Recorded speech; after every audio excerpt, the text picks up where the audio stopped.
The lunatics are running the asylum, or I should say, turning the United States into an asylum. Let's just talk about what went down over the past 24 to 48 hours. We learned that the Trump Department of Defense and national security apparatus would make war plans via group text threads with emojis like fist bump emoji, fire emoji, American flag emoji, the most classified, sensitive, compartmented information that exists was all there on a text thread. And how did we learn about it? Because the Department of Defense, led by Pete Hegseth, a former Fox host, invited into the group chat the editor-in-chief of the media company The Atlantic, who was just in the group chat. He wrote an article. The Trump administration, we should call him a regime, texted me its war plans. He talks about how he was invited into this chat. He saw the most highly classified information. He didn't know what the heck in the world was going on and if this was even real. The information was so sensitive, he couldn't even write about a lot of the stuff that he saw. And by the way, Donald Trump was asked about it today at a disastrous press conference and public cabinet meeting after Donald Trump was posting about how upset he was at this portrait being put up in Colorado of him, which he said is a really bad photo, and that was making him really angry, he said in a long ranting and raving post on his social media platform. But then he held this public cabinet meeting, which was also led by Elon Musk.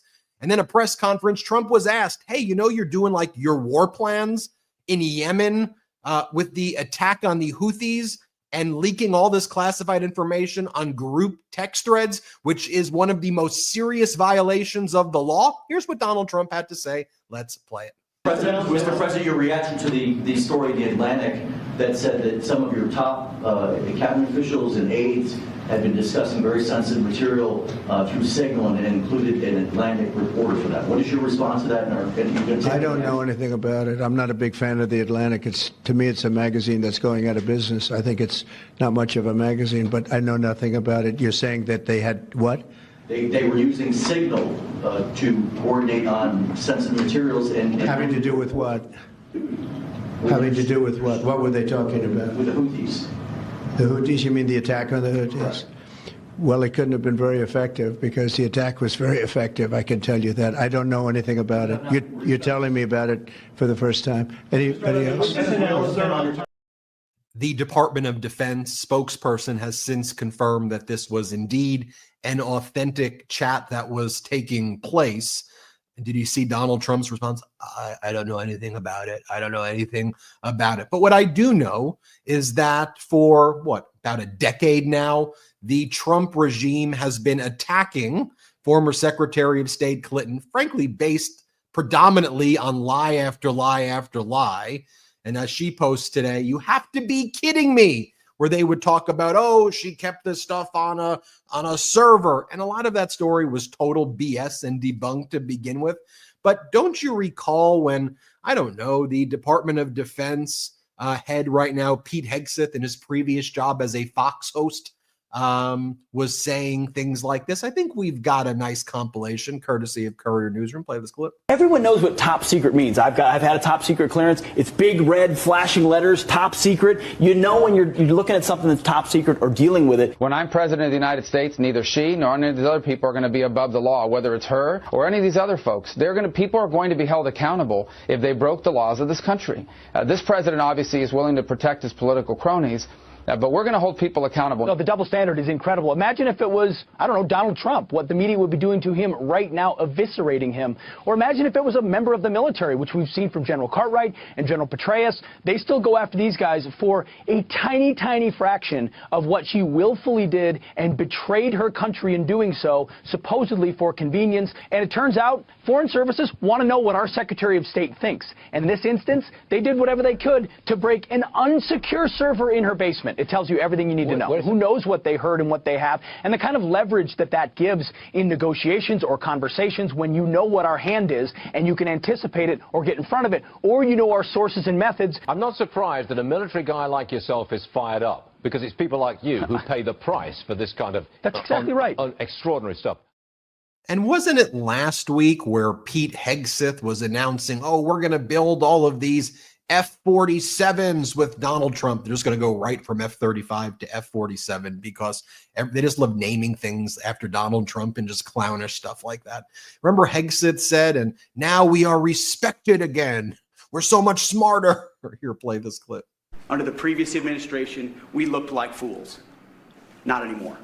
President Trump has reestablished American leadership. The F-47 is part of it. And Mr. President, thank you for having the courage to do it and leading the way for all our warfighters. Thank you.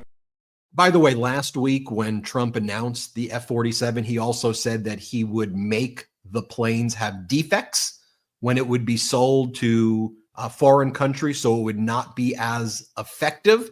And now we're seeing a lot of European nations, Canada, Australia, and others saying, okay, well, we're not going to buy the military equipment from the United States anymore. We're going to form our own defense alliances, which is what they are doing. The director of national intelligence, Tulsi Gabbard, back on March 14, 2025, posted, any unauthorized release of classified information is a violation of the law and will be treated as such. So I guess we should start expecting arrests pretty soon. Is that what we're going to? I don't think that's what's going to happen. Instead, Donald Trump appointed Alina Habba to be the top federal prosecutor in New Jersey, and she talked about going after people close to Senator Booker. By the way, we're getting responses fast and furious from politicians about this. What probably is the most egregious leak of war information in the history of the United States, potentially. Governor Tim Walz writes, Pete Hegseth texting out war plans like invites to a frat party. We have Mark Warner, Senator Warner from Virginia, out with a statement. If any career intelligence officer had made this gross mistake, they'd be fired. And this administration, I think the ODNI, the Director of National Intelligence, and others have said, we're going to seek out all the leakers. Well, we got a chance to ask them tomorrow. There's going to be a big hearing tomorrow, by the way, with Tulsi Gabbard. Who's going to bear the responsibility on this? Congressmember Eric Swalwell posts, everyone on the public war plans group text should immediately lose their security clearance and be fired. Their idiocy just put a gigantic target on America. We're not safe. And Senator Mark Kelly from Arizona posted, notice to White House staff, there is a room in the building and secure systems where you are supposed to have these discussions. Signal ain't it. Your recklessness put the lives of those pilots at risk. You got lucky. Time to reevaluate the way you are doing things. Let's bring on Brett and Jordy here at the MeidasTouch Podcast. And we don't know if they got lucky. What we do know is that hackers and other have consistently been able to break through on Signal. We know they're having these chats simply because they inadvertently put on the chat the reporter and editor-in-chief Jeffrey Goldberg from The Atlantic, but how many other group chats exist out there that we don't know about where our most sensitive information has been leaked? Final point I want to make on this long intro, Brett, before throwing it to you. Donald Trump stole classified information when he left the White House the first time, and Donald Trump's appointed federal Judge Eileen Cannon, covered it up for him and basically said special counsels don't exist. But we know that these are people who are not just reckless, but intentionally malicious with our most sensitive data. Brett, Jordy. Great to be here, Ben. Great to be here, Jordy. Great to be here, all the listeners and watchers. This is easily, and I want to be clear about this, one of the biggest, if not the biggest, national security blunders that we have seen in this country in the 21st century, if not beyond. This is absolutely beyond the pale, just amateur hour stuff that we are seeing, thinking that they could get away with this sort of thing in a Signal chat. Yes, Signal chats are secure to a point. They're encrypted. But guess what? That doesn't matter if you're inviting in random people into the chats. There is a reason why conversations like this, and Mark Kelly was alluding to this in his post, happen in a SCIF, in these sensitive facilities that are specifically designated for this kind of talk. They also have online systems that are specifically designated for this kind of talk. There's a reason that cell phones are not allowed inside of SCIFs, no matter what you have, no matter what encryption you got, no matter what Signal app you are using, because this is some of the most highly sensitive information that we have. And to be openly discussing war plans as if we're planning for our podcast, Ben, like you said earlier, you're like, we have greater security protocols for planning for the podcast. And I don't even think that's an exaggeration. It's just such an embarrassment. We are seeing every single day just incompetence meets corruption at levels that we have never seen before with this administration. Just failure after failure, failing the American people, putting people's lives at risk, ripping away the programs that people need the most, and openly mocking Americans, openly mocking all the Republican constituents around the country as they ditch these town halls. But, I do got to say, this weekend did inspire me as I watched these Democrats holding these rallies, going to these town halls. Finally, I was like, there it is. Democracy has a pulse. I hear it. Feel it. Democracy has a pulse. And we saw it out there. We saw the energy. There are movements building. And like I said on the last episode of the show, right now we are seeing a divide not between left and right within the Democratic Party. We are seeing a divide between those who want to cower and capitulate and want to stand down and those who want to fight. And I love seeing the fighters out there. And I know that people want fighters out there. Jordy, great to see you, man. What's new on your end? Great to be here, everybody. Excited to get into the show. I just want to say this, Brett. I agree. First off, people want fighters. That energy over the weekend it energized me again to start, my Monday, my Tuesday, my week. I'm excited to dive right in. People want fighters. As I said on the last show, folks are going to start separating themselves from the packs. They're going to be very easy to identify who are the cowards and who are the ones that want to stand in and fight. It's going to be very easy to see. To Hegseth really quickly before we toss it back to Ben. I mean, beyond just a blunder, Brett, this is a full-blown scandal at this point. And given Hegseth's history, I don't say this lightly or a way of mocking it, but it actually has to be asked at this point. Was he drunk? We know his abuse of alcohol in the past. It's very well documented from his time at Fox. This is the person. This is what we feared. This isn't just like, I added this person on a group. No, these are war plans. Are you kidding me? Like, this is exactly what everybody feared, or at least we knew could have happened. Just this reckless abandonment, this totally just, oh man, is that just frustrating to see? This is why qualifications and character matters. When you bring in a Fox host, by the way, remember in the Dominion lawsuit, we saw all those group text messages of the Fox hosts and how they interact with each other. When you bring a Fox host who never actually led any military group before to lead the Department of Defense, you're going to have adverse, horrific, fatal outcomes. That is necessarily what's going to happen. When you bring in people like RFK, who are anti-vax conspiracy theorists, and you bring them in, you're going to have serious issues regarding the health and well-being of Americans. When you bring in people like Tulsi Gabbard, who have a history of laundering Putin talking points and Russian propaganda, you're going to have that permeate throughout the United States government, now the Trump regime. But Brett, as you say, I am pumped that it felt like for the first time, democracy has a pulse, democracy has a plan, and democracy has some leaders. And we're seeing Senator Bernie Sanders, Congresswoman AOC, Senator Ossoff. We are seeing people like Congressmember Ro Khanna, Congressmember Kassar from Texas, who I think did an incredible job going on Fox. Congressmember Swalwell. I did a great interview with Congresswoman Janelle Bynum, got over 1 million views here. we're seeing people step up in this moment, and a lot of people Democrats going into red states, red districts, and speaking to their constituents and saying, we know that your MAGA Republican leaders are too cowardly to talk to you about the Trump regime getting rid of Medicaid and calling Social Security a Ponzi scheme and destroying the lives of veterans and destroying your pensions, life savings, retirements, and 401ks and gutting the Department of Education. We're here to talk. We are here to tell you about what we're going to try to do to help.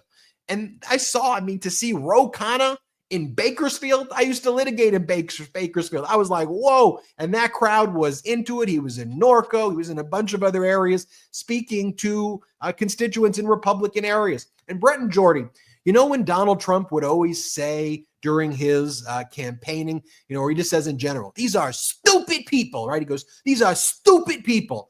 It's always projection and confession with Donald Trump because him and his regime are stupid people and stupidly dangerous people. I mean, what Hegseth, Mike Walls, what these people were doing, it is unforgivable. I mean, you look through these text message threads with these emojis. I mean, it looks like a group of people, what is this? Like a March Madness chat? They're like doing, a fist bump emoji, America, fire emoji. Good job, Pete and your team. The team at Mar-a-Lago think you did a great job. And then it goes into areas where they're talking about they're attacking Europe and they're saying things like, the VP, I fully share your loathing of European freeloading. It's pathetic, but Mike is correct. We are the only ones on the planet who can do this. Question is timing. I feel like now is as good as a time as any given POTUS directives.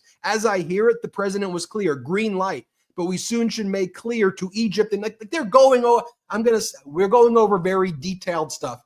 And there's some messages that Jeffrey Goldberg, the editor-in-chief, didn't even share because it literally gave sources and methods of our assets and their names and identities, which would get them killed, Brett and Jordy. And then Donald Trump holds this public cabinet meeting where he talks about how he's sending his national security advisor, who's on that chat, Mike Walls, and J.D. Vance's wife, the second lady, Usha Vance, to Greenland, which Greenland is viewing very negatively as a show of force, as a show of aggression, frankly, as an attack on Greenland. And then you had Usha Vance make this really weird video of herself.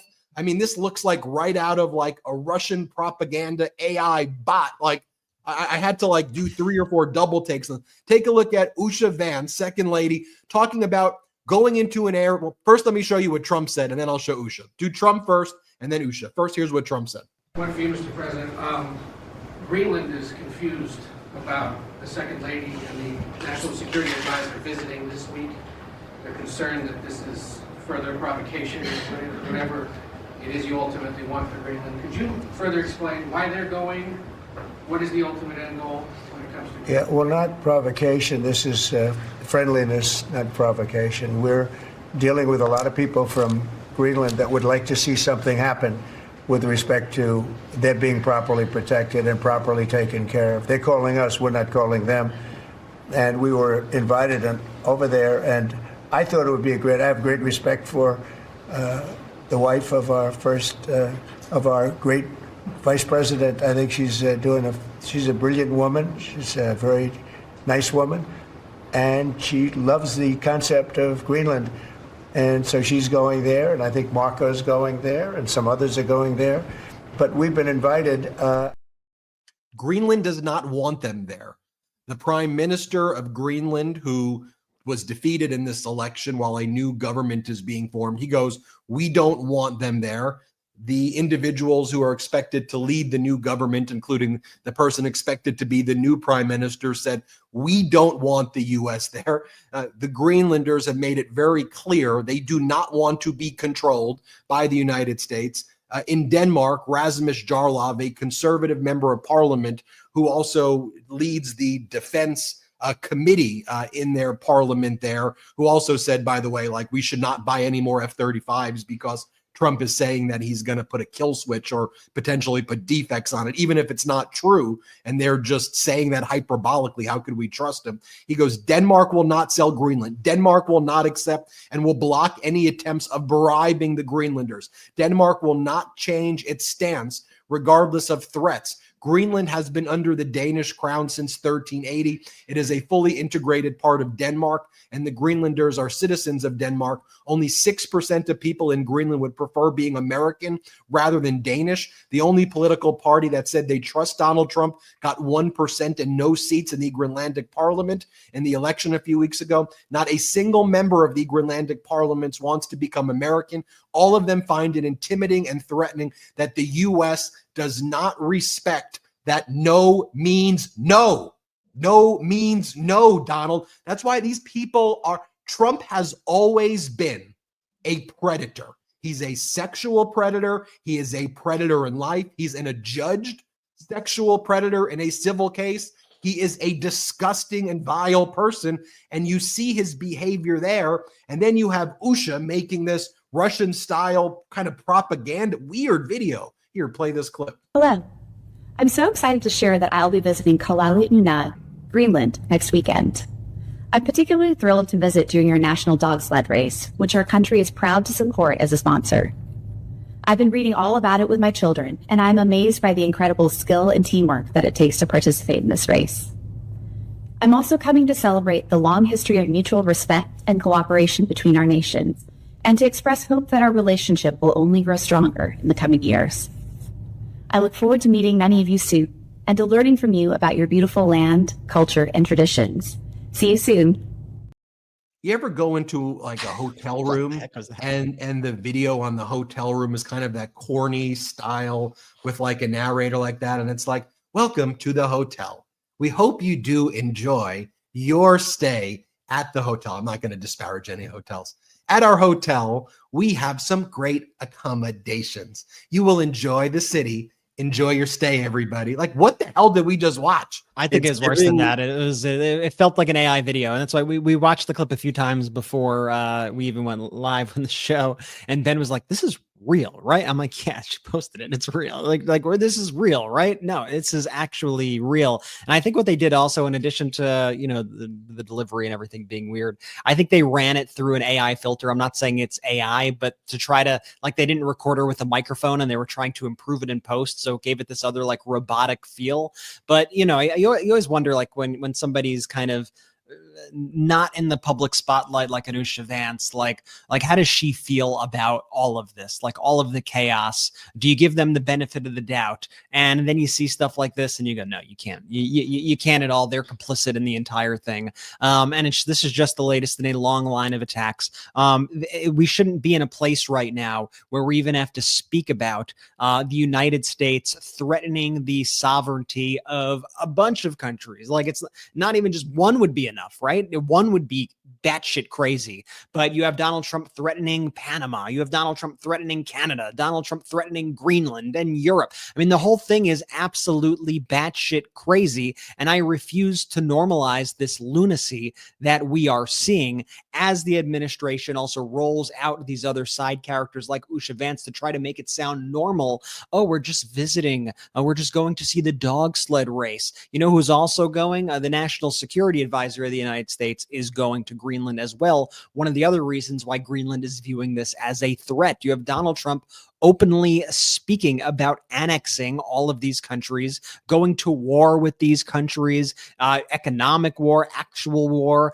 They should frankly feel threatened. And honestly, if I were Europe, I don't even have to make this hypothetical. Europe is already right now in the process of forming coalitions to go against the United States, whether that's we're not going to buy American weapons, whether that's we're starting to think of it in a few years from now of a NATO without the United States, of a defense alliance where the United States is not even involved in this. Donald Trump has been, and his administration, they have been the most dangerous administration in American history, bar none. They are just so incredibly reckless. And in just a matter of weeks, just a few months, they have completely destroyed the United States' standing in the world. Brett, that Usha Vance video, that is giving Senator Katie Britt vibes. Remember the RNC rebuttal? I mean, what did we just watch? But Brett, time and time again, you're proven to be 100% correct. We're not living in a democracy. We're living in a kakistocracy, Brett. Your favorite word, right? A government run by the worst and least qualified people. That's what we continue to see play out every single day. I don't say it lightly. Like this, all of our lives are in danger because these people are at the helm right now. They have the wheel, right? Now, how far off the road are they going to go? Well, how far will we let them?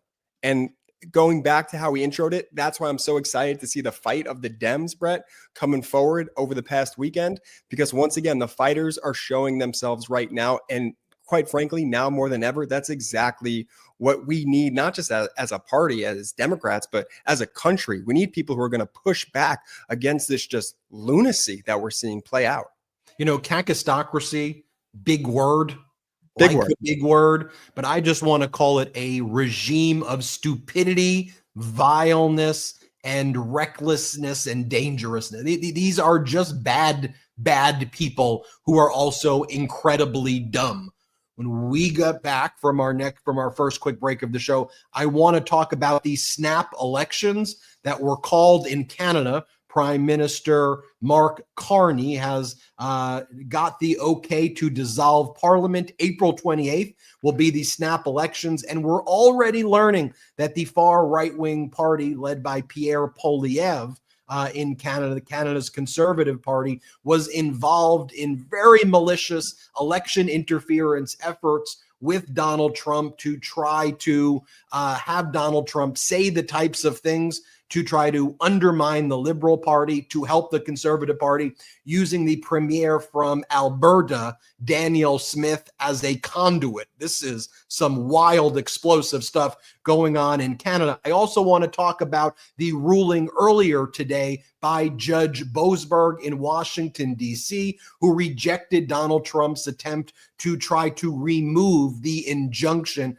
blocking the Trump regime from further kidnapping people and sending them to concentration camps in El Salvador without giving some sort of process to determine if under the Alien Enemies Act, individuals are actually Venezuelan gang members or if they are not. What a concept. There should be some process before human beings are kidnapped and put in concentration camps from a United States government. I mean, the Overton window has been so turned on its head that I have to even say that that is a thing that had to be ruled on by a federal judge. Reminder, patreon.com/MeidasTouch. We will be shortly announcing when our next meeting will be on Zoom. If you ever wanted to meet me, Brett, and Jordy in a Zoom meeting, check us out on patreon.com/MeidasTouch. Also, MeidasPlus.com is a great spot to check out the latest breaking news from our editor-in-chief, Ron Filipkowski, and other contributors. We'll be right back after our first quick break. So every now and then we're reminded about those many healthy resolutions we made over the years to lose weight, to exercise more, and of course to eat better. But a goal without a plan is a plan to fail. So what I did is I tried Prolon. Prolon's 5-day program gives you the tool to put your health goals into action with a science-backed plan that makes it easy to stay focused and achieve real results. Go back and look at some videos of me from about 3 to 4 months ago before I tried Prolon. Prolon has made a difference for me, and I think it'll make a difference for you as well. So here's what it does. Prolon's fasting mimicking diet is a revolutionary plant-based nutrition program that nourishes the body while making cells believe they're fasting. It was researched and developed for decades at USC's Longevity Institute. By the way, I teach at USC Law. It all starts with their 5-day program, snacks, soups, and beverages designed to keep your body in a fasting state. No guesswork or planning required. 3 consecutive cycles of Prolon have been shown to reduce your biological age score by an average of 2.5 years and your waist circumference by 1.5 inches. It worked for me. As I said, go look at some videos for me in the past. I tried it. It worked. I think it'll work for you as well. So help kickstart a health plan for you that'll work. Prolon is now offering the MeidasTouch podcast listeners like you 15% off site-wide plus a $40 bonus gift when you subscribe to their 5-day nutrition program. Just visit prolonlife.com/Meidas. That's PROLONLIFE.com/Meidas to claim your 15% discount and your bonus gift. prolonlife.com/Meidas. Check it out. If there's a surefire way to wake up feeling fresh after a night of drinking, it's with pre-alcohol. ZBiotics Pre-Alcohol Probiotic Drink is the world's first genetically engineered probiotic. It was invented by PhD scientists to tackle rough mornings after drinking. Here's how it works. When you drink, alcohol gets converted into a toxic byproduct in the gut. It's this byproduct, not dehydration, that's to blame for your rough next day. Pre-alcohol produces an enzyme to break this byproduct down. Just remember to make pre-alcohol your first drink of the night. Drink responsibly, and you'll feel your best tomorrow. Every time I have pre-alcohol before drinks, I notice a difference the next day. Even after a night out, I can confidently plan on having a great next day without worrying. Look, I won't lie. I was a bit on the fence about pre-alcohol initially, but then while hanging out with some friends over at our local brewery, I gave it a shot, and believe me, it's the real deal. When I first gave pre-alcohol a try months ago, I was at a wedding. I drank it before my first martini, and you wouldn't believe how on top of my game I felt the very next morning. This March Madness, don't let anything sideline your celebrations. Grab pre-alcohol before you go out and be ready to cheer on your team all day and night long. Go to zbiotics.com/Meidas to learn more and get 15% off your first order when you use Meidas at checkout.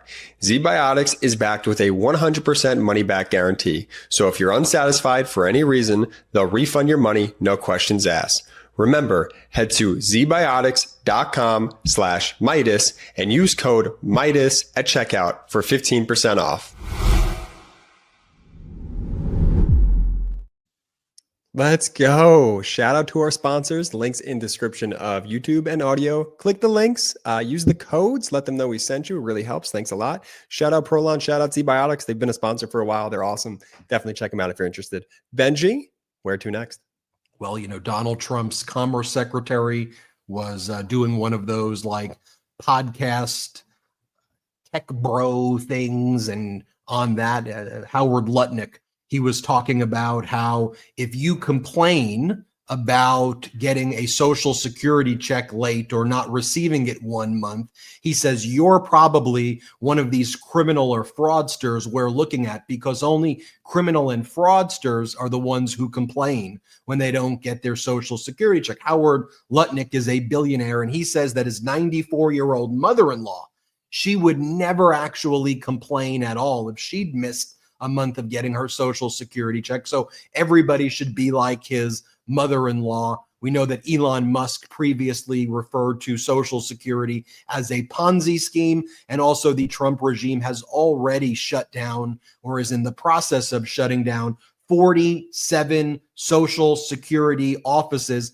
making it difficult for people to have to show up, usually elderly people, older people, at Social Security offices to access what they are entitled to have, or to even get to speak to people. This is the cruelty of the Trump regime and the banality of evil with which corporate news treats all of this, not here on the MeidasTouch Network. While all of that is going on, we talked about it earlier in the episode, Donald Trump just making the most grifty and vile posts. I talked about at the beginning of the show how Trump was saying he doesn't like this photo of himself in Colorado. He says it's the official portrait of him, and that he looks really bad, and that the lady who painted it must be too old, and that's why she does a bad job painting him. Genuinely one of the craziest posts I've ever seen. When I saw it last night, I like couldn't even believe that. Let me just read it just so people know. I'm not paraphrasing. Wait, Ben, before you read it, were you guys familiar with this? Like, Trump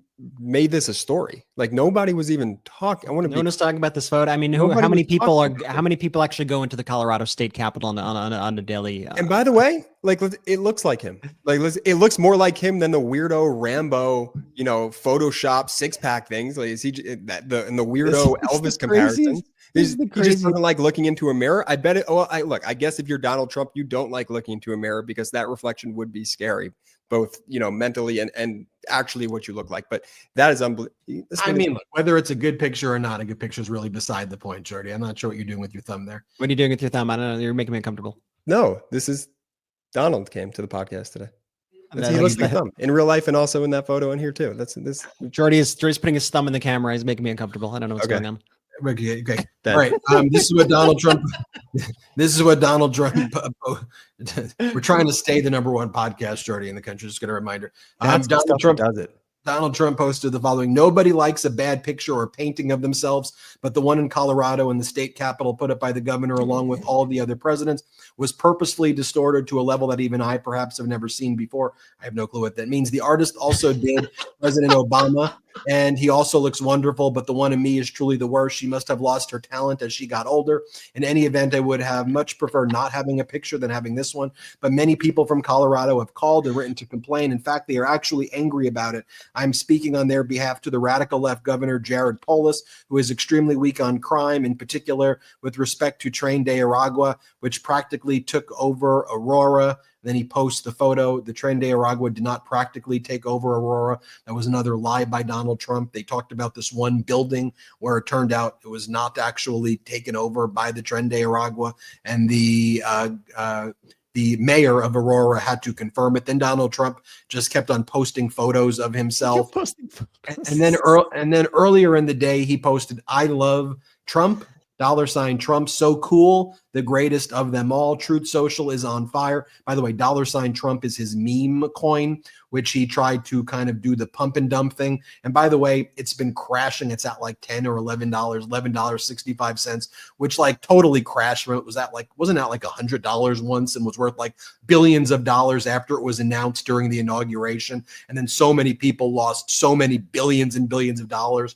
But Trump made all the money on the transaction fees, because you get a transaction fee when people buy, regardless of whether it. What you have to consider, though, is that everything Donald Trump does is via the lens of the grift, and that includes American policy. And so when he made the comment on social media about his meme coin, what happened? The price spiked up yesterday a little bit, right?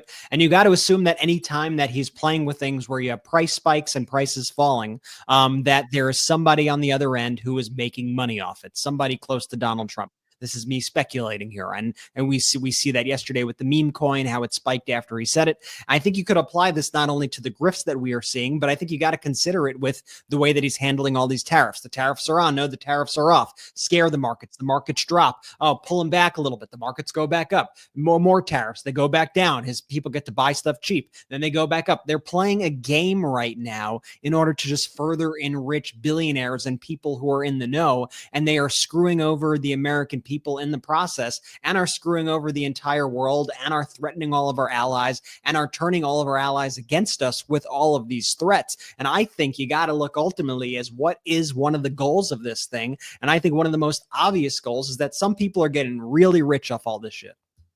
Yeah, well, one of the things that some people are speculating is that the crash of the economy is intentional, because if you look at all of the steps, again, you're either just the stupidest people, or you're doing it intentionally and maliciously, or perhaps both. But well, Ben, let me remind everybody, though, right? What's one of the biggest problems in the country right now? Wealth inequality, right? I think wealth inequality, if you take that, you could go back to when we didn't have as much wealth inequality to the just drastic amounts of wealth inequality we have today.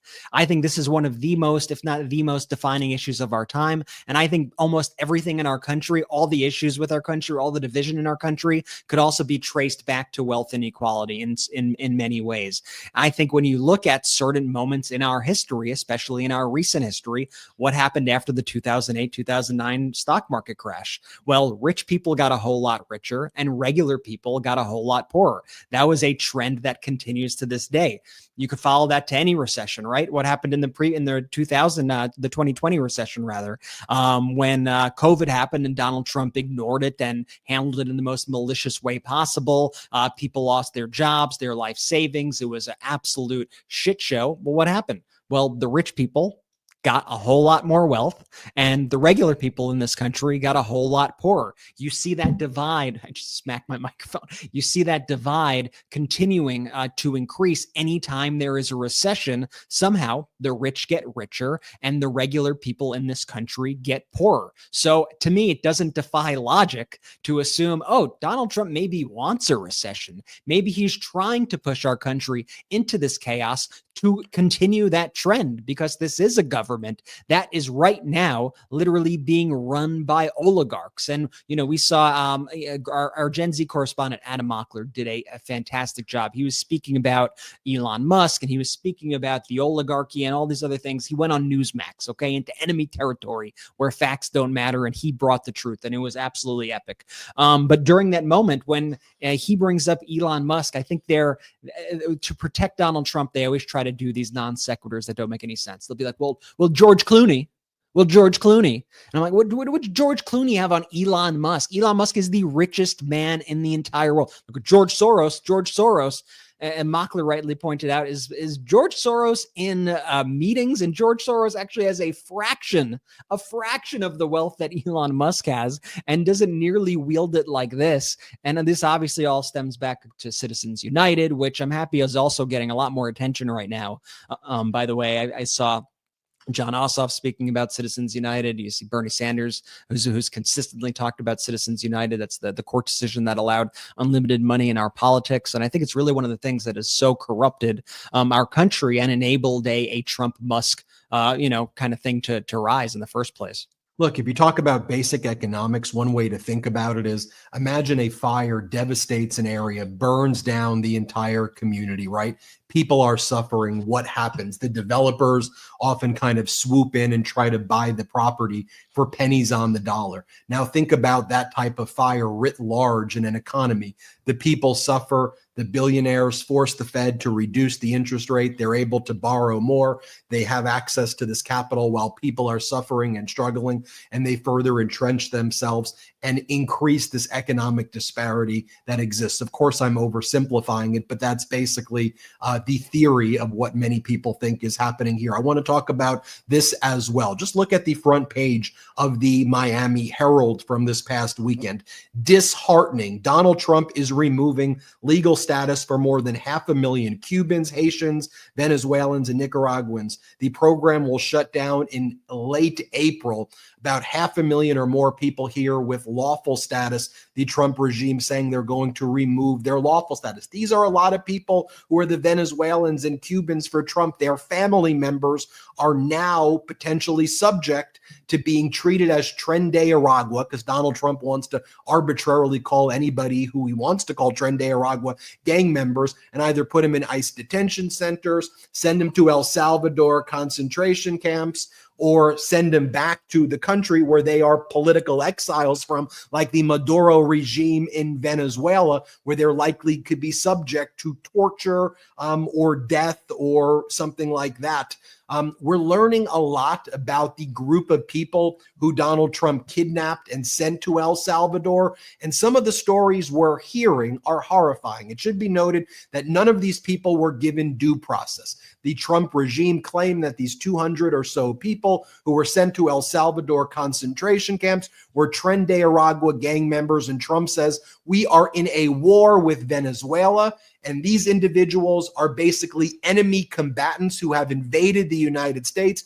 Thus, they need to go immediately into concentration camps in El Salvador without due process at all. By the way, even after 9/11, people who were accused of being terrorists had some sort of military commission or tribunal process to determine, were they terrorists? Are they not terrorists? What's the process? So here's the thing. Let me just make this abundantly clear. First off, this isn't a liberal value, a conservative value. This isn't a Republican, Democrat. This is just an American value. People have due process. No matter what you think, people have due process. Why? Well, because then an executive could just declare anybody to be anything, and then you have to just accept that. Like, are you okay with that? Because in that case, let me tell you something. Nobody is safe in this country. Not you listening, not you Republican who's trying to defend this sort of behavior, not you MAGA. None of you are safe ever. ever, because you don't have a country, you don't have any rights anymore. You know why? Because all Donald Trump has to do is say you're an illegal immigrant. All Donald Trump has to do is say you're a gang member, and you are giving him full authority to then take you and ship you to a concentration camp in El Salvador. Like, just think about that, because you are saying that you don't need to prove. You could say, oh, I'll show you my ID, I'll show you my license, I'll show you my passport. That's part of due process. And you are saying that you don't care about that whatsoever. This is not even a close call. This is not even a debate. There's no gray area here. People deserve due process. And Ben, as we learn the people who were sent to Venezuela, sent to El Salvador, it's horrifying, and it shows exactly why these protections and these fundamental rights are so important. We're learning about Andres, who was a hairdresser in the United States, here as an asylum seeker. He was a gay man who fled Venezuela. He was not a gang member. He was waiting on his next court appearance as an asylum seeker, fleeing the Maduro regime where he could be killed and tortured for who he is. And then he was one of the individuals who got kidnapped, got sent to El Salvador, and then a Time magazine photojournalist reported about an individual who he saw in El Salvador crying on the ground, and he was pummeled to the ground by the El Salvador army and beat, and he was saying, I'm not a gang member, I'm a hairdresser. I'm a hairdresser. I was just seeking asylum. So we learned that story. We learned about the professional soccer player from Venezuela who was a soccer coach here, who had a Real Madrid tattoo, not a gang member. He did the sign for love in a photo that was on Instagram or on social media. He was an individual who the Trump regime took and sent to El Salvador and put in the concentration camp system there. We're learning about women who were sent to El Salvador when the El Salvador concentration camps don't take women. It's just a concentration camp for men. And we just saw this declaration that was filed by the ACLU on behalf of one of those women, going by the initials SZFR. And she talks about how while she was on the plane, within a couple of minutes of takeoff, I heard 2 U.S. government officials talking, and they said there's an order saying that we can take off, but we already have taken off. While on the plane, government officials were asking the men to sign documents and threatening them. The men didn't want to sign the documents. I heard them discussing the documents, and they were about the men admitting that they were members of Tren de Aragua, and the men were saying, we don't want to sign it. It's not true. And then it goes and talks about how they were getting beat and shackled on the plane. I mean, we're hearing these horror stories, and then the Trump regime is just like, nope, they're terrorists. They're terrorists. And by the way, Trump's national security advisor, Mike Waltz, who was on that text message thread where all of the war plans have now been leaked, where they compromised our national security, he was on the Sunday shows, and he was asked, hey, there are women on that plane. He was like, oopsies. Oopsies, look, oopsies. Here, play this clip. So this judge that wanted to turn a flight around full of gang members that had intelligence packets that had determined what they're doing. To a man's prison, and El Salvador said no. I mean, so it's the question of if you are suspending the ability to have a day in court, that you get the list right. That you can verify that these people are gang members. Look, every one of them were here illegally. So first of all, we had every right and should deport every one of these individuals. If you want to make a special case for one, that's fine. But underlying that is the Alien Act that has determined that Commander-in-Chief has the absolute authority to do this.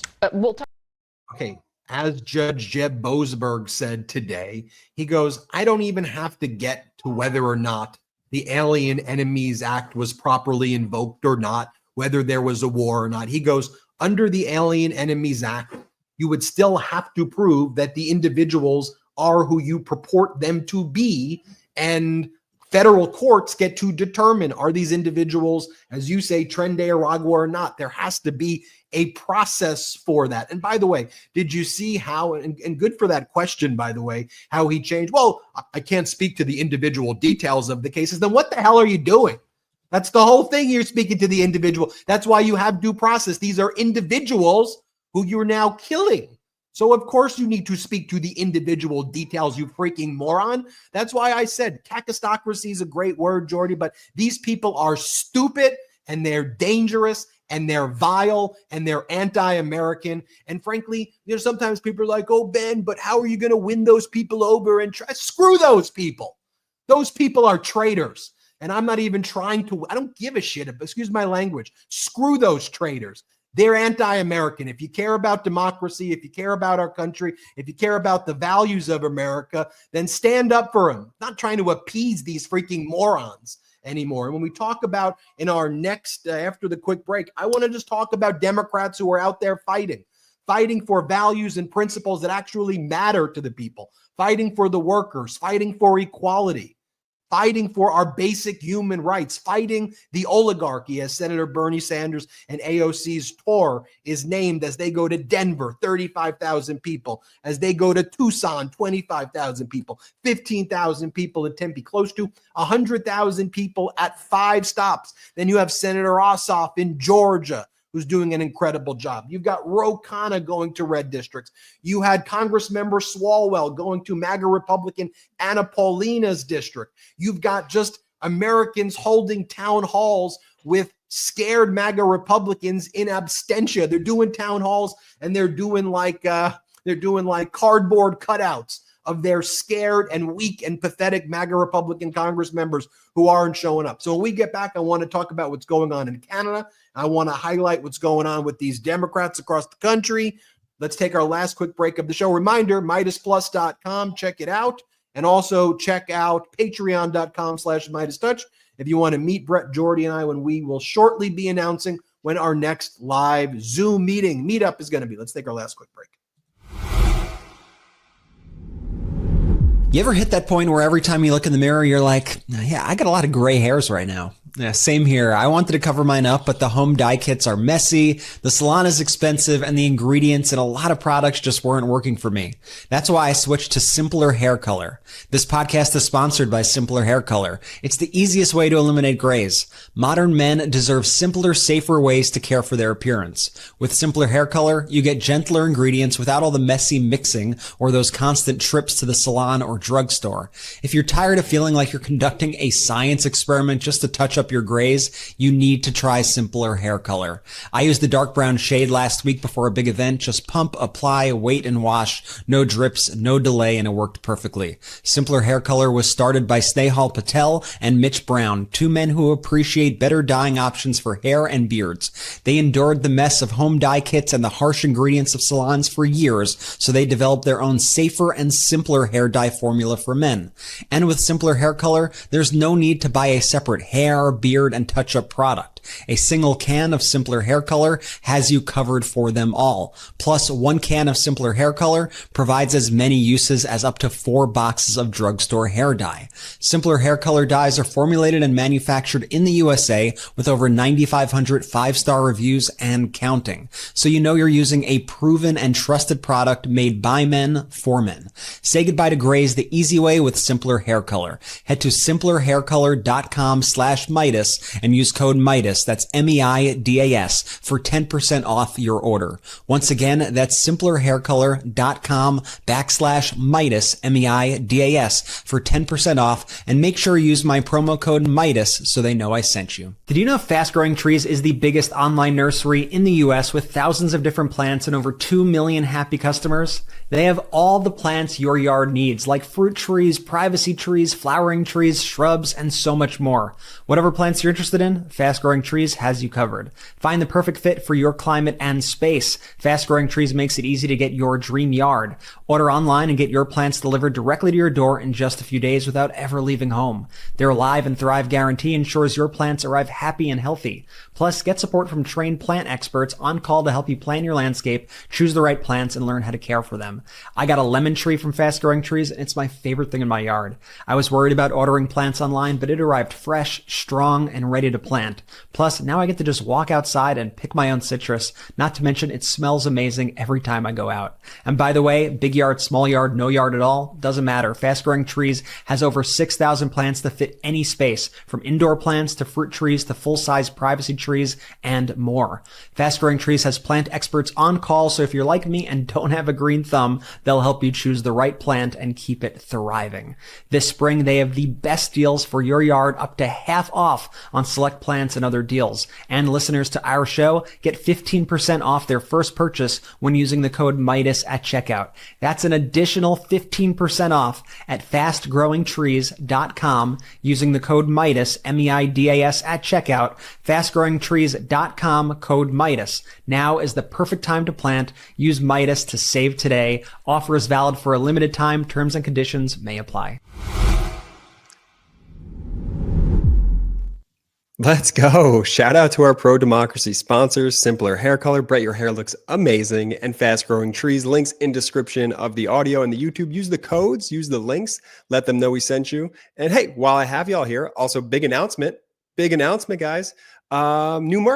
New merch at store.MeidasTouch.com. Got this really sweet MeidasTouch hat that's for pre-order right now. We got the Don't Blame Me, I Watch MeidasTouch tee that's out, and the Pro-Democracy sticker pack. They got cool phrases on there like Club Democracy, Make Lying Wrong Again, and some others too that I know you're going to love. So check that out, store.MeidasTouch.com. And I hope y'all enjoy. We got some more that we're working on as well, but that's just the first batch. Jordy's been cooking. They got more. We're in the lab. A lot more where that came from. And Canada, get ready. Get ready, folks. That's all I'm saying. Working on something special for Canada. Canada strong, elbows up. Prime Minister Carney and the Liberal Party there now soaring in the polls, but do not get complacent. A complete switch from what we saw a few months ago, where the right-wing Maple MAGA Conservative Party was in the lead, although that party had been compromised by Trump and MAGA and all of the links to Mar-a-Lago and Elon Musk, and they were doing the right-wing podcast type of tour. And sure, that backfired pretty big time. So Prime Minister Carney, the banker, against Donald Trump, the bankrupter. You got the banker in Prime Minister Mark Carney, who led Canada through the financial crisis in the mid-2000s, leading the Bank of Canada as their governor, Bank of Canada's governor, and then the governor of the Bank of England during Brexit, dealing with some of the most difficult crises. This guy is one of the top business guys against Donald Trump, a complete con artist. So Prime Minister Carney over the weekend called for the snap general elections, which will take place on April 28th. And he delivered a powerful statement when he announced that elections would be called, Parliament would be dissolved, and now they are in their process where election season, it comes on quick in Canada. Once those snap elections are called, that's where they're in right now. But watch this incredible statement from Prime Minister Carney. There is so much more to do to secure Canada, to invest in Canada, to build Canada, to unite Canada. That's why I'm asking for a strong, positive mandate from my fellow Canadians. I've just requested that the Governor-General dissolve Parliament and call an election for April 28th. And she has agreed. We are facing the most significant crisis of our lifetimes because of President Trump's unjustified trade actions and his threats to our sovereignty. Our response must be to build a strong economy and a more secure Canada. President Trump claims that Canada isn't a real country. He wants to break us so America can own us. We will not let that happen. We're over the shock of the betrayal, but we should never forget the lessons. We have to look out for ourselves. We have to look out for each other.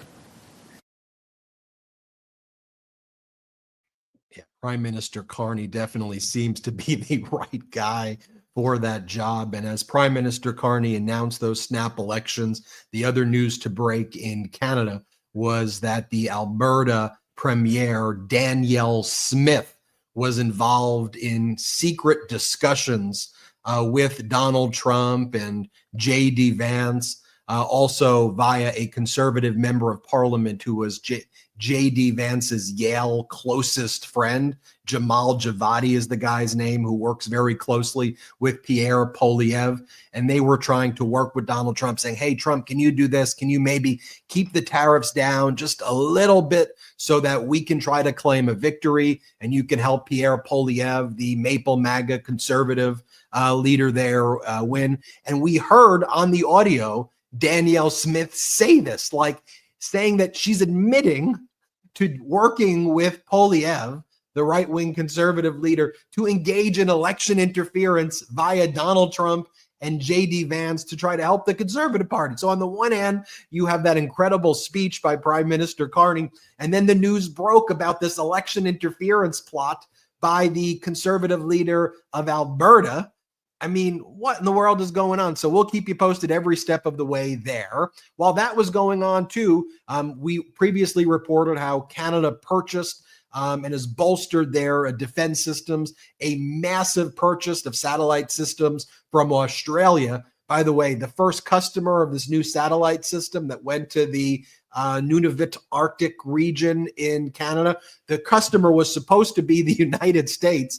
And so Australia and Canada cut the U.S. out, and Canada purchased this surveillance system. Canada is also reevaluating whether or not it's going to buy F-35s or not, and I think it's inclined not to, and then investing heavily in its own defenses to protect against America invasion. Could you imagine that I even have to say that but it's the reality. As I've said, Trump's words are not merely a trade war, which would be bad.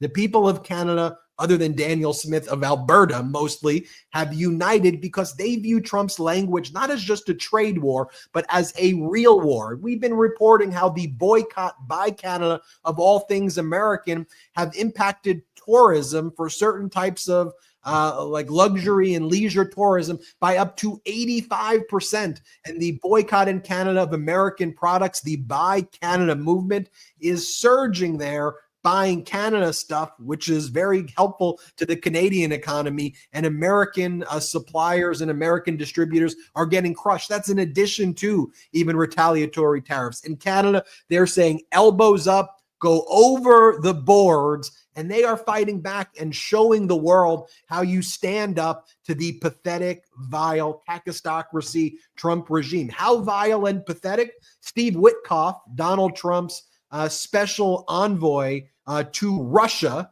not really the envoy to Ukraine, to Russia, he talked about over the weekend how he trusts Putin, and Putin is so honest, and Putin did a beautiful painting of Donald, and Putin's never going to go into Europe. Here's what Witkoff had to say. Let's play it. Now, I've been asked my opinion, so about what President Putin's motives are on a larger scale. And I simply have said that I just don't see that he wants to take all of Europe. This is a much different situation than it was in World War II.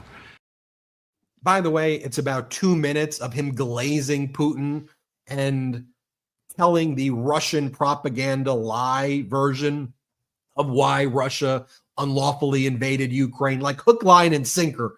You couldn't have asked for like Peskov, the Russian PR person, couldn't have done a better job if you were spreading, or a worse job, spreading the Russian propaganda than Steve Witkoff did. But let's talk about the Democrats surging, swarming into red districts and red states, and just giving incredible speeches. First, let me highlight Senator Ossoff from Georgia. I think reminding us all again what a powerful speaker he is. Here he is in Atlanta, but this was a powerful rally from this weekend. Let's play the clip. And see, this is why things don't work for ordinary people. It's not because of trans kids or woke college students.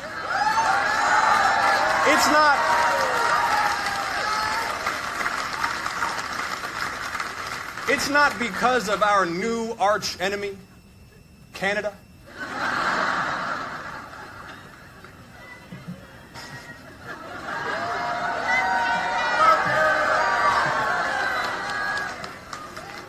The corruption is why you pay a fortune for prescriptions. The corruption is why your insurance claim keeps getting denied. The corruption is why hedge funds get to buy up all the houses in your neighborhood and Congress doesn't do anything about it. See, this is why so many have lost faith in our system. Because the system really is rigged. But Trump's not unrigging it. He's re-rigging it for himself. I had the opportunity to interview Senator Ossoff today. I will be dropping that interview early tomorrow morning, so make sure you keep checking the YouTube channel for when the interview drops. Then you have Democratic Congressmember Ro Khanna. Now, he represents the Silicon Valley district in California, more billionaires in his district than any congressional district in the United States. And he had a simple message as he toured 3 districts in California that had Republican Congress members who are refusing to hold town halls. So here he is in Bakersfield, where you have a MAGA Republican Congress member, Valadeo, who refuses to hold town halls. And Ro Khanna has the greatest line. He goes, I represent the district with the most billionaires, and they should be taxed more. If I'm willing to say that, and they're in my district, what are all these MAGA Republicans scared about? Here, play this clip. Look, I represent a district in Silicon Valley. You've probably heard of it, Apple, Google, NVIDIA, all those companies. You know, here's what I don't understand. I'm for taxing the billionaires more. There's no one in the 435 districts in America, no one has more billionaires than my district. If the guy who has all the billionaires can say tax them more, how is this a hard vote for the other 434 members of Congress? I don't get it. We need to tax the billionaires and the ultra-wealthy to provide guaranteed healthcare, Medicare for all in this country, universal education, and to have fairness in America. Powerful stuff. He was in Bakersfield. How ruby red is Bakersfield? Donald Trump beat Kamala Harris like by 19 in Bakersfield. And then Adam Schiff lost Bakersfield to Garvey by over 30 points. That's how ruby red it is. And Ro Khanna went into that district and was just speaking the truth, just talking to the people because their MAGA Republican Congress member was too scared to hold town halls. How about Bernie Sanders and AOC? Close to 100,000 people showing up at these 5 events, their Fight the Oligarchy tour. Here, Senator Sanders is saying, look, we are the wealthiest nation in the history of the world. There is no excuse for 800,000 people sleeping on the streets. Here, play this clip. Absolutely important is for us never to forget we are today the wealthiest nation in the history of the world. There is no excuse for 800,000 people to be sleeping out on the streets. There is no excuse for 20 million people, including people right here, paying 40 or 50% of their limited incomes for housing. This is America. We can build 4 million units of low-income and affordable housing. We can lower rents. This is America. We should not be the only major nation on earth not to guarantee health care to all people as a human right.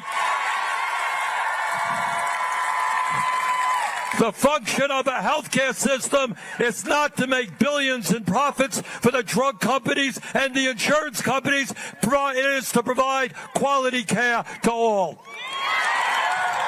We can do it. We do not have to pay 10 times more for prescription drugs than do the people in other countries. We can take on the greed of the pharmaceutical industry, cut prescription drug prices in half.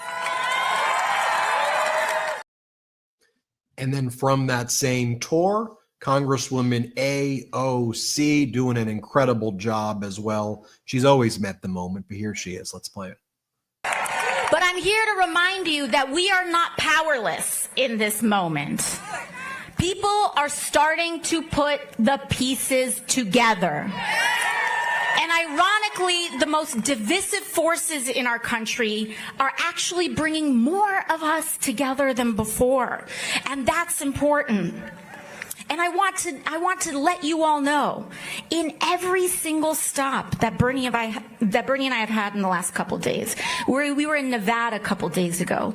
We were in Greeley, Colorado, way out there in Colorado. We went to Denver. Every single stop has completely blown out all attendance projections. 3,200 people in Las Vegas.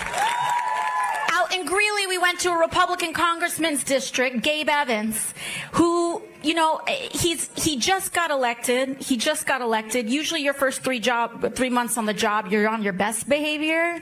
This guy hasn't held a town hall once. So we said, you know what, let's go out there. We'll hold our own town hall. We thought wildest dreams out there in Greeley. We thought maybe 2,000 people would show up. 11,000 people came out to Greeley. Then we went to Denver. And out in Denver, Colorado, again, our wildest dream, we were like, maybe we can get what if we got 20,000 people out in Denver? Last night, 34,000 people in Denver showed up. Powerful stuff right there. And I don't even think it's worth showing you the clip. I'll do a whole other take on it. But what Pete Hegseth is now saying is that the Atlantic was lying. It's all fake news. It's all one big lie. All right, I'll show it to you. I got to come with receipts just so you can be like, really? I got to come with the receipts. Here, let's play it. Looking forward to it. One question. Can you share how your information about war plans against the Houthis in Yemen was shared with a journalist in The Atlantic? And were those details classified? You're talking about a deceitful and highly discredited so-called journalist who's made a profession of peddling hoaxes time and time again, to include the hoaxes of Russia, or the fine people on both sides hoax, or suckers and losers hoax. So this is the guy that peddles in garbage. This is what he does. I would love to comment on the Houthi campaign because of the skill and courage of our troops. I've monitored it very closely from the beginning. And you see, we've been managing 4 years of deferred maintenance under the Trump administration. Our troops, our sailors were getting shot at as targets. Our ships couldn't sail through. And when they did shoot back, it was purely defensively or at shacks in Yemen. President Trump said, no more. We will reestablish deterrence. We will open freedom of navigation, and we will ultimately decimate the Houthis, which is exactly what we're doing as we speak from the beginning, overwhelmingly. Why were those details? These people then are so reprehensible. I just want to say, never take any responsibility. Everything's just a game to them. Everything is attack. Try to deflect. Pete Hegseth put our national security at risk due to his incompetence, and he continues to treat this like he is on his Fox News morning show, which is maybe the only thing that he is qualified to do, if that. He's not qualified one bit to have any say in our government, any say over our troops. What a disgraceful response by Hegseth. Quite frankly, he should resign. He put our people at risk. This is a disgrace. This person is completely unfit to lead, and that response is just heinous. And by the way, all the things that he named are more true things that happened that they continue to deflect about. Yeah, the Russia stuff. Yeah, when Donald Trump called our troops suckers and losers. All of these things that have been proven to be true. And you try to then throw this journalist under the bus after the White House has already admitted that this was true, after the National Security Council has already confirmed the authenticity of these text messages in which you were discussing America's war plans over text message instead of doing it in a skiff or another secure way. These people are such disgraces. I cannot wait for the day where they are all gone and they get what they deserve. This is so absolutely atrocious. They should not be in power whatsoever. We need the people out there to rise up. We need democracy to continue to fight back. We need democracy to win. We need to get these people out of office, and we need to elect people to replace them who actually share American values and are able to lead with American values. Two quick things, Brett, because I know we're wrapping. Hegseth, in that clip for the video watchers, and if you're on audio, go check out the video of that. He looks like an unhinged lunatic. Like from the deep breath that he takes before he answers, like psycho, smugness on his face as he's delivering the answer. Okay, now the other thing, the answer. All he did, that was the worst strategy ever, to try and discredit a story that's already been confirmed by your people to a story that has receipts. There are screenshots of the text. Did he just fabricate those screenshots? So all he did with that argument was now further confirm that Russia, both sides, all those stories are even more true than ever, because if that's the crux of your argument, Hegseth, well, you've proven to be a fool once again, because in this instance, there are receipts that are printed. What are you doing, buddy? Look, he's relying on the fact that the corporate media is, it's a one-day story, then they'll move on, and Trump will do another post about the portrait and how ugly he looks, and then he'll talk about annexing another country, and then we'll move on. Guess what? And remember that movie Captain Phillips? I'm the captain now. Remember that line? It's a new media environment, okay?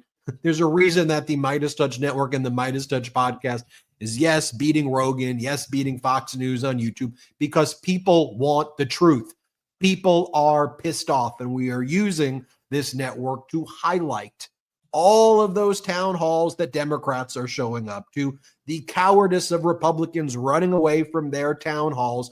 Remember how the corporate media would never show the Bernie and AOC rallies? Well, now that we're bigger than them, guess what we're showing? The Bernie rallies, the AOC rallies. Any Democrat who wants to go into a red district, we're going to highlight those rallies, or go to your district and speak truth to power. We are going to highlight people fighting for people and not the ones running away from the people. This is a moment where courage will be rewarded. It is obvious who the cowards, who the traitors, who the real losers are, and who are the people betraying our American ideals. We will keep fighting every day here at the MeidasTouch Network and the MeidasTouch Podcast for the truth, the whole truth, and nothing but the truth. That's where we stand with you, the Meidas Mighty. Want to remind everybody to hit subscribe. Help us get to 5 million subscribers. Please, if you can, check out MeidasPlus.com. Make sure you spell Meidas correctly. MEIDASPLUS.com, MeidasPlus.com. Check that out. And also Patreon.com/MeidasTouch. If you want to meet Brett, Jordy, and myself in a Zoom meeting, go to Patreon.com/MeidasTouch and check that out. Thank you all so much. Thank you to our mods for your hard work. Thank you to the Meidas Mighty, every one of you, for the work you do for our democracy every day. Audio listeners, subscribe on YouTube. YouTube listeners, subscribe on audio. Leave a 5-star review to the audio podcasts as well. Don't let those Rogan people try to spam us with negative reviews. We need you to give us a 5-star review if you think, of course, it is a 5-star show. Thank you, everybody. A lot of news we covered in a short period of time. I think we covered most of it all. Thank you, everybody, for watching. Jordy, any final words? Shout out to the Meidas Mighty.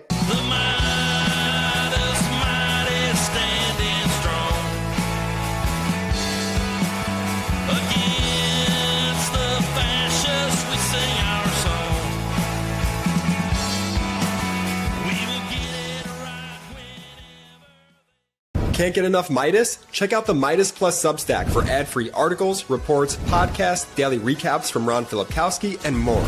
Sign up for free now at MeidasPlus.com.